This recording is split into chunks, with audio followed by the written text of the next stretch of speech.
At the beginning of the movie, we see Marcus and Mike speeding somewhere in a black car. Marcus tells Mike to drive slower, but Mike says he can't slow down because they're already running late due to Marcus. Marcus then insists on getting some chocolate, and Mike gives him 90 seconds. Marcus goes into a convenience store and gets tempted by a hot dog. He told the store clerk to give it to him. At that moment, a robber enters and holds a gun to Marcus' head, threatening the store clerk. Mike enters to find out why Marcus is taking so long. Marcus and Mike then start talking a lot of nonsense, and in the meantime, Marcus grabs the robber's gun and Mike shoots the robber in the leg. As they are leaving, they tell the clerk to call the police, to which the clerk, surprised, asks, "So you guys aren't the police?" And this is how Bad Boys 4 begins. In the next scene, we see Mike getting married to Christine. Standing on the wedding stage, Christine addresses everyone and expresses how much she loves Mike. Then the father announces, "You are now husband and wife." They kiss each other. Then Rita and her lover, who is actually the mayor, talk to Mike. They congratulate Mike. Next, we see Marcus giving a speech dedicated to his friend Mike, and he asks Captain Howard's granddaughter what her grandfather would have said if he were there.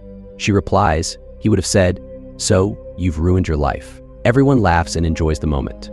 But then the movie takes a turn, and we see Marcus clutching his chest and collapsing. He falls into a coma and sees Captain Howard, who tells him that he still has a lot of life left to live. We see Marcus wake up from the coma. He takes the elevator straight to the roof, stands on the ledge, and celebrates being alive. Mike follows him up there and tries to bring him down through words, but Marcus, thinking he is immortal and that his time hasn't come yet, decides to live fearlessly from now on. This scene was really funny. Then we see Marcus seriously talking to Mike.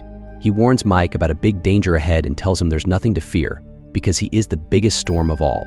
As part of this storm, in the next scene, we see some gangsters who plan to frame Captain Howard by instructing an officer to transfer several $1 billion in Captain Howard's name. If he refuses, the killer threatens to send his bodyguard, lover, and him to the skies. The officer makes the transaction, but to eliminate evidence, the killer still finishes him. In the next scene, we see Mike driving Marcus home. However, Marcus is still obsessed with the food that the doctor has forbidden him to eat. When he gets home, he jumps on his wife. In the scene, we also see Christy, Marcus's son, daughter-in-law, and grandson. Marcus starts to cause a fuss when he doesn't find chicken in the fridge, but quiets down at his wife's words. This scene is also really funny. Next, we see Mike dreaming about how Captain Howard was shot and killed, with all the blame placed on Mike's own son, Armando. In the morning, Mike learns from the news that Captain Howard is being defamed with evidence of money transfers. Mike and Marcus cannot accept the defamation of Captain Howard because they were very close to him and love him as their idol. They go to the headquarters and find discussions about Captain Howard happening, but the FBI is also present.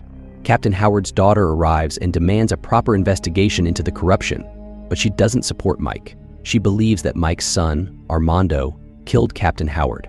Then we see the drug mafia trying to crack Captain Howard's computer but encountering a problem. Mike and Marcus are in the car when Mike receives a video message from Captain Howard's computer. In the video, Captain Howard says, "When you receive this video, assume I am no longer in this world. There are many traitors within our team who are destroying our country. You two are my last hope. I want to see my bad boys in action again." There was actually a hint in the message. Meanwhile, the mafia also learns who received the video. One of them wants to eliminate Mike and Marcus, but the main villain says, "No, just keep an eye on what they are doing." Mike and Marcus follow the hints from the video and meet a tall man to find out what Captain Howard meant. Just as the man is about to explain everything, he gets shot in the head. This enrages Mike and Marcus, and a fight breaks out. Marcus seems to have no fear, believing he is immortal and won't die. During the fight, Mike starts seeing blurry and seems to freeze. Someone tries to run him over with a car, but Marcus saves him just in time. In the next scene, we see someone treating Mike, who asks if he has ever had a panic attack before. Hearing this, Marcus finds it very amusing and wants to tell everyone that Mike had a panic attack. Rita appears, trying to get Mike out of the trouble, but there are two very close officers of Mike's who help him find a QR code. Later, the four of them secretly use the code to find another video from Captain Howard, in which he praises the bad boys and says it would have been impossible to obtain without them. To investigate further, Mike and Marcus go to see Armando, who is in jail for killing Captain Howard and is actually Mike's biological son. From Armando, they learn that he has seen the killer. He doesn't know his name but can recognize him if he sees him. At Mike's request, Rita agrees to transfer Armando to Miami because Mike said he would secretly interrogate Armando in Miami to easily catch the drug mafia. Then begins one of the movie's most action-packed scenes, which takes place in a helicopter. The traitorous cop informs the killer about Mike's plan, so they come to kill Armando. During the chaos, Armando's handcuffs are unlocked, and Mike and Marcus manage to defeat all their enemies. Eventually, they force the helicopter to land in a reservoir. After getting out, Armando declares that he wants to go solo. When this leads to an argument with Mike, Marcus steps in to stop them. Finally, they agree to Armando's conditions and throw their phones into the water, opting to stay together. However, news spreads that Marcus and Mike were actually part of a much larger plan. This news spreads across the media. That night, when all three were together at a campfire, Mike admits to Armando that he is his own son, regardless of everything. Later, they are caught stealing clothes from a camp, but Mike and Marcus are blamed by the other two who claim the clothes belong to them. At that moment, Armando manages to start their car and they escape in it. Then they go looking for that mafia, and they visit another familiar female gangster. However, in exchange for revealing information, she puts a bizarre condition on Mike. He has to sleep with her. Mike refuses outright, but Marcus tries to make him understand that it's just a small sacrifice. However, Mike hesitates on his decision, and only then does the girl show him a gun, revealing that there's a $5 million bounty on them. When she calls, a few people come to take them away. Marcus, as always, has a laid-back attitude and doesn't want any violence, but Mike stops him. But Marcus doesn't stop. At that moment, another gangster arrives who was a bitter enemy in the past. They want to catch Mike for the sake of money. Because of Marcus and Armando, they manage to escape the gangsters on their journey.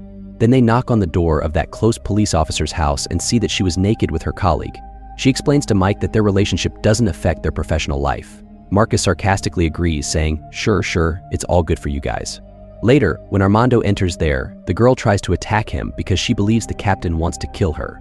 Then, when Mike and the police make her understand, she realizes that Armando is not with them anymore, and they decide not to finish the mission as a whole team. Watching various video footages, Armando identifies the killer, and Mike informs Rita that they've identified the killer. Just then, they see on CCTV that enemies are attacking Marcus's house. Marcus calls his son to warn him about the danger, and his son, along with his mother, wife, and child, hides in one place, holding a gun, ready for action. It's like a video game where they take down each enemy one by one. Marcus is overwhelmed with pride and emotion as he watches his son's actions, his heart swelling with pride. Mike calls Kristen, but before he can warn her, Kristen is apprehended. Meanwhile, Captain's niece, Clara, also gets captured by the mafia. Mike realizes someone has leaked their information, and besides Rita, no one else knew about their plans. Marcus suggests, so Rita is the traitor, to which Mike responds, "No, not Rita." Later, inside the elevator, Rita tries to check the mayor's phone when she was texting. However, the mayor doesn't want to give her the phone, revealing to Rita who the real traitor is. Rita understands that the mayor is the actual traitor. She arrests him through her cops. Later, Rita asked why he did this. The mayor explained, but Rita not convinced. She showed her unwavering support for Mike. Next we see, Kristen tells the mafia, "Mike won't leave you. You don't know about the chaos of bad boys. He will definitely come to save us." Then, the mafia calls Mike and says, "If you want to save your wife and the captain's niece, you'll have to hand over Armando to me." Mike is deeply conflicted because he loves both Kristen on one hand and Armando, his biological son, on the other. Armando then tells Mike that he wants to go there. Marcus then gives Armando a heartfelt hug, and from there the main action begins. Mike doesn't want to involve his team to avoid leaking information, so he plans with that team. He asks the police to look into the sky with drones. He instructs Armando to go underwater, while he tells Rita and the lady officer to keep an eye on the main road of the abandoned fantasy park. Mike keeps the mafia's head in his sights with a sniper rifle, but he can't shoot because Christy is in front of him, and he doesn't want to risk hitting her. When Marcus realizes that she might panic, he slaps her. Armando starts shooting first, and then the action begins. The police drones take down the sniper. However, finally Marcus sees the mafia at the gunpoint.